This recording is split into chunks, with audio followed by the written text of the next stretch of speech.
Dear students, आज का हमारा टॉपिक है rights and liabilities of partners after dissolution.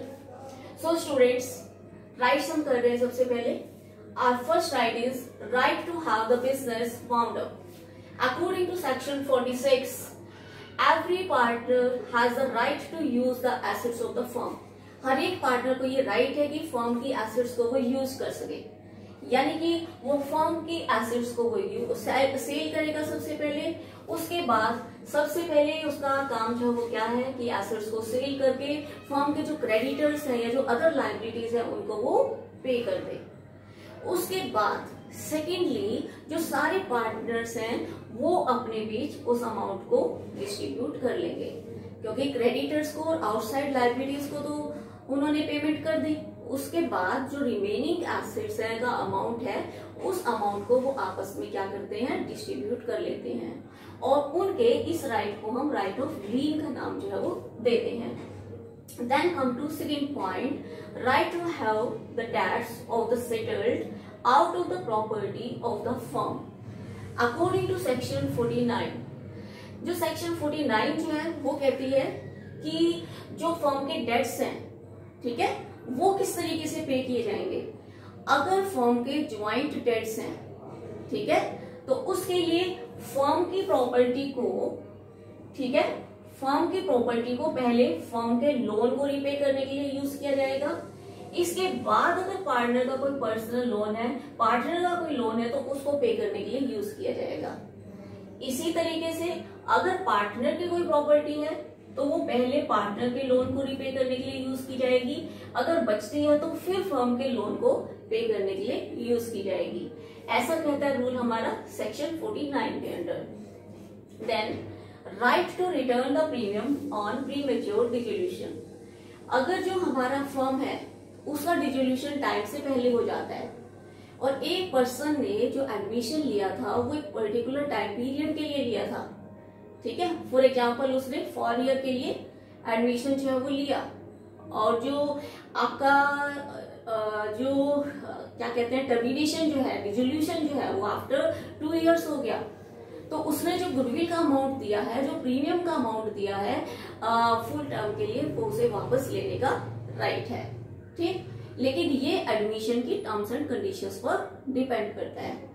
लेकिन कुछ एक कंडीशंस में उसको प्रीमियम का अमाउंट वापस नहीं मिलेगा। कब नहीं मिलेगा? अगर जो वाइंड अप है वो डिसोल्यूशन है वो उसके खुद के मिसकंडक्ट की वजह से हो रहा हो, ठीक। पहली कंडीशन तो ये है कि अगर उसके खुद के मिसकंडक्ट की वजह से वो हो रहा है। सेकेंड कंडीशन ये है कि अगर डिसोल्यूशन के टाइम हमने ये एग्रीमेंट पास कर दिया हो कि हम प्रीमियम का अमाउंट वापस नहीं करेंगे। Then next one is right where partnership is rescinded for fraud or misrepresentation according to section 52। इसमें क्या है कि अगर कोई भी पार्टनर, फर्म का कोई भी पार्टनर फ्रॉड करता है या मिसरिप्रेजेंटेशन करता है और इस वजह से कोई और पार्टनर फर्म का जो कॉन्ट्रैक्ट है, ठीक है, पार्टनरशिप का जो कॉन्ट्रैक्ट है उसको यानी कि कैंसिल कर देता है और फर्म जो है वो डिसॉल्व हो जाती है, तो उस सिचुएशन में क्या है, उसको क्या क्या राइट जो है वो मिलेंगे उस पार्टनर को। First one is lean on surplus asset, कि इस तरीके के पार्टनर को जो भी क्रेडिटर्स है पहले वो क्रेडिटर्स को पे करेगा, तो क्रेडिटर्स को पे करने के बाद फर्म की जो भी सरप्लस एसेट्स हैं उस पर लीन का राइट जो है वो मिल जाएगा। देन राइट ऑफ सबरोगेशन, और ये जो पार्टनर है जितना उसने पे किया क्रेडिटर्स को तो उस अमाउंट तक ये फर्म का क्रेडिटर जो है वो माना जाएगा। देन राइट ऑफ इंडैम्निफिकेशन, तो जो पर्सन फ्रॉड या फिर मिसरिप्रेजेंटेशन के केस में इंडल्ज था तो उस पर्सन से यानी कि इंडैम्निफाई करवाने का राइट है, क्षतिपूर्ति लेने का राइट है। Now right to restrain from use of firm's name और प्रॉपर्टी। देखिए, जब फर्म डिसॉल्व होती है तो डिसॉल्व होने के बाद एकदम ही सारे काम खत्म नहीं हो जाते, उसके कुछ टाइम तक फर्म की एक्टिविटीज जो है वो बंद करने में टाइम जो है वो लग जाता है, और इस पीरियड के दौरान जो फर्म के पार्टनर्स हैं वो आपस में मिलकर ये समझौता कर सकते हैं कि सभी पार्टनर्स या सभी में से कुछ लोग फर्म के नाम में कोई फर्म का नाम यूज नहीं करेंगे, कोई बिजनेस नहीं करेंगे फर्म के नाम से, या फिर फर्म की प्रॉपर्टी जो है वो यूज नहीं करेंगे। ठीक है, ना तो फर्म का नाम यूज करेंगे, ना ही फर्म की प्रॉपर्टी जो है वो यूज करेंगे। तो इस तरीके का राइट है उनको इस तरीके के कॉन्ट्रैक्ट करने का, यानी कि अदर पार्टनर्स को रोकने का, अकॉर्डिंग टू सेक्शन 53। अब लाइबिलिटीज जो है वो क्या क्या बनती है पार्टनर्स की। फर्स्ट इज कि जो आपके पार्टनर्स हैं अकॉर्डिंग टू सेक्शन 45, उनकी पहली ही ड्यूटी तो ये बनती है कि जैसे ही फर्म डिसॉल्व हो तो वो पब्लिक नोटिस जो है वो दे दे। ठीक है, पब्लिक नोटिस देने का मतलब ये है कि इस डेट को आपकी फर्म डिसॉल्व हुई है और आगे के टाइम पीरियड के लिए वो लायबल नहीं रहेंगे। अगर वो पब्लिक नोटिस नहीं देते तो आगे होने वाले सभी एक्ट्स, ये मैंने बताया था ना कि फर्म की प्रोसेस इनकम्प्लीट होने में थोड़ा सा टाइम लगता है डिसॉल्व की, तो इसलिए आगे के सारे एक्ट फर्म्स एक्ट माने जाएंगे और सारे के सारे पार्टनर्स जो होंगे इसके लिए लायबल होंगे। इसलिए बेटर है कि पब्लिक नोटिस जो है वो दे दिया जाए। अगर आप पब्लिक नोटिस नहीं देते तो कुछ एक मेंबर्स लायबल नहीं होंगे। कौन से लायबल नहीं है? प्रॉपर्टी ऑफ डिसीज्ड पार्टनर, जिस व्यक्ति की डेथ हो गई है उसकी property, insolvent partner, sleeping partner जो कि रिटायर हो गया है, इन लोगों के लिए वैसे भी पब्लिक नोटिस की जरूरत नहीं है, तो ये लायबल नहीं होते। अब आ जाइए फर्स्ट लायबिलिटी पर। According to section 47, continuing liabilities of partners after dissolution, कि आफ्टर डिसोल्यूशन उनकी क्या लायबिलिटी जो है वो कंटिन्यू रहेगी। First one is do the act relating to the dissolution of the firm, कि डिसोल्यूशन होने के बाद जो भी एक्ट्स है डिसोल्यूशन से रिलेटेड फर्म के जो भी दायित्व बनते हैं उन दायित्व को वो पूरा करें। ठीक है, फर्म के जो भी कार्य हैं उनको वो पूरा करें डिसोल्यूशन से रिलेटेड।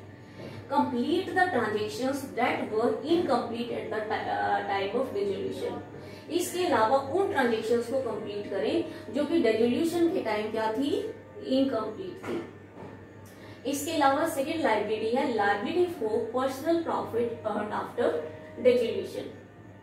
इसके अंदर क्या कहा गया है अकॉर्डिंग टू सेक्शन 50, अगर किसी फर्म का डिसोल्यूशन किसी पर्सन की डेथ की वजह से हो गया है, ठीक है, किसी पर्सन की डेथ की वजह से हो गया है, तो उस सिचुएशन में डिसोल्यूशन होने के बाद, ठीक है, जब आपकी डिसोल्यूशन की प्रोसेस चल रही है या डिसोल्यूशन जो है की प्रोसेस जो है वो हो चुकी है और हिसाब किताब की सेटलमेंट से पहले, ठीक है, कोई भी पार्टनर, ठीक है, जो भी आपके अलाइव पार्टनर है वो, या फिर जिस पार्टनर की डेथ हो गई है उसका रिप्रेजेंटेटिव, कोई भी सीक्रेट प्रॉफिट गेन नहीं करेगा। तो इससे रिलेटेड सेक्शन 16A है। तो सेक्शन 16A यही कहती है कि ये लोग कोई भी सीक्रेट प्रॉफिट है वो गेन नहीं करेंगे, और अगर वो करते हैं तो फर्म का सारा हिसाब किताब उन्हें देना होगा। Then agreement in resting of trade according to section 54, ये सेक्शन 54 कहती है कि एक आपने पढ़ा होगा इंडियन कॉन्ट्रैक्ट एक्ट की सेक्शन 27, वो कहती है कि किसी भी व्यक्ति को अपनी जो स्किल है उसको यूज करने का पूरा राइट है। उसमें किसी भी तरीके की अगर रेस्ट्रिक्शन इम्पोज की जाती है तो वैलिड नहीं है। बट पार्टनरशिप के केस में क्या है कि अगर पार्टनरशिप की डिसोल्यूशन का केस चल रहा है, डिसोल्यूशन जो है वो चल रही है, प्रोसेस यानी कि शुरू हो चुकी है डिसोल्यूशन की, या फिर पॉसिबिलिटी क्रिएट हो गई है, ठीक है, तो उस सिचुएशन में जो पार्टनर्स हैं वो मिलकर ये एग्रीमेंट कर सकते हैं कि वो सभी के सभी या उनमें से कुछ एक टाइम पीरियड के अंदर, ठीक है, और एक लिमिट के अंदर, ठीक है, कुछ टाइम पीरियड के अंदर या एक लिमिट के अंदर फर्म से मिलता जुलता बिजनेस जो है वो नहीं करेंगे और फर्म का नाम जो है वो यूज नहीं करेंगे। इस टाइप की बातचीत जो है वो कर सकते हैं। तो इस टाइप का अगर कॉन्ट्रैक्ट कर लिया है तो यहाँ पर सेक्शन 27 की बात को ध्यान में रखे बिना वो कॉन्ट्रैक्ट जो है वो एब्सोल्युटली वैलिड जो है वो माना जाएगा। ये कहती है आपको section 54। Then goodwill on dissolution according to section 55, goodwill क्या है? डिसोल्यूशन के टाइम जो गुडविल है वो एज अ प्रॉपर्टी मानी जाती है, एज एन एसेट मानी जाती है। वो सभी एसेट्स के साथ भी बेची जा सकती है और अलग से एज एन एसेट जो है वो बेची जो है वो जा सकती है। अब है modes of settlement of accounts after dissolution. ये हम सेटलमेंट ऑफ अकाउंट्स जो है वो कैसे करेंगे। सेटलमेंट ऑफ अकाउंट्स के लिए देखिएगा, फर्स्ट ऑफ ऑल अगर आपके पास लॉसेस हैं, बिजनेस में लॉसेस हो गए हैं, एक्चुअली जनरली लॉसेस होते हैं तभी हम बिजनेस का रिजोल्यूशन जो है वो करते हैं। तो अगर लॉसेस हैं तो सबसे पहले लॉसेस को हम प्रॉफिट से कंपनसेट जो है वो करेंगे। जितने भी हमारे लास्ट प्रॉफिट्स अक्यूमुलेटेड हैं तो उन प्रॉफिट से हम उनको कंपनसेट जो है वो कर लेंगे और उसके बाद हम उनको कैपिटल से करेंगे और फिर पार्टनर्स में प्रॉफिट शेयरिंग रेशियो में डिस्ट्रीब्यूट कर देंगे। मान लीजिए 2 लाख रुपीस की लॉसेस है। लॉसेस कितनी है आपकी? 2 लाख रुपीस की लॉसेस है और जो प्रॉफिट है वो आपने देखा कि सिर्फ 40,000 का ही है हमारे पास। तो पहले तो प्रॉफिट से कंपनसेट करोगे लॉस को, तो 2 लाख में से 40 गए, कितना बचा? सिर्फ 1,60,000। अब आपकी 1,60,000 की लॉस पेंडिंग है।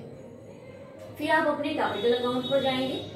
कैपिटल अकाउंट पर जब आपने सारी एडजस्टमेंट कर ली तो उसके बाद जो बैलेंस बचा हुआ है वो सिर्फ 60,000 का बचा हुआ है। ठीक है, तो 60,000 और हम वहां से रिकवर कर सकते हैं। लॉस बची थी 1,60,000 की, टोटल थी 2 लाख की, 40,000 आपने प्रॉफिट के थ्रू कर लिए, 1,60,000 में 60,000 आपने कैपिटल अकाउंट से रिकवर किए, बचा 1 लाख। 1 लाख की लॉस जो है वो स्टिल पेंडिंग है, तो वो लॉस पार्टनर्स में प्रॉफिट शेयरिंग रेशियो में डिस्ट्रीब्यूट हो जाएगी। इसके बाद जो रूल है, rule governing the usage of property, वो क्या कहता है? अकॉर्डिंग टू सेक्शन 48 कि सबसे पहले हमने आउटसाइड लायबिलिटीज को रिपे करना है।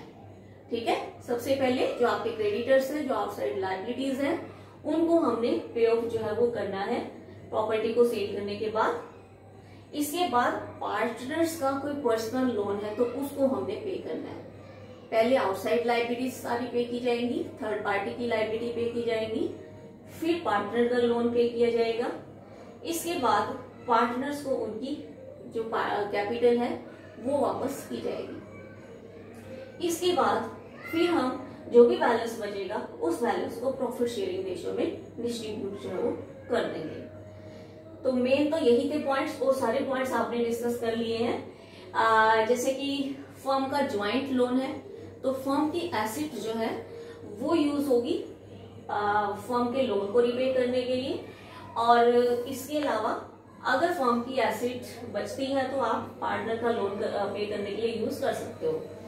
पार्टनर की प्रॉपर्टी है तो पहले पार्टनर का लोन रिपे किया जाएगा, अगर बचती है तो फर्म के लोन के लिए वो यूज हो सकती है। अब सीक्रेट प्रॉफिट उनको अर्न नहीं करना चाहिए, अगर वो करते हैं तो उसका हिसाब किताब देना होगा। ये हम अंडर सेक्शन 50 डिस्कस कर चुके हैं। और गुडविल और प्रीमियम ये भी हम अंडर सेक्शन 51 डिस्कस कर चुके हैं कि जो प्रीमियम है वो उसको वापस वैसे मिलेगा, लेकिन अगर उसके मिसकंडक्ट के कारण हुआ है या फिर एग्रीमेंट में लिखा हुआ है फिर उसको प्रीमियम जो है वो नहीं मिलेगा। इसके अलावा जो आपकी सेक्शन 52 है वो भी इन्हीं पॉइंट्स में आएगी। ठीक है, और ये इसके अलावा जो आपका अंडर सेक्शन 50 ये भी आपका इसी के अंडर जो है वो आएगा। Okay students.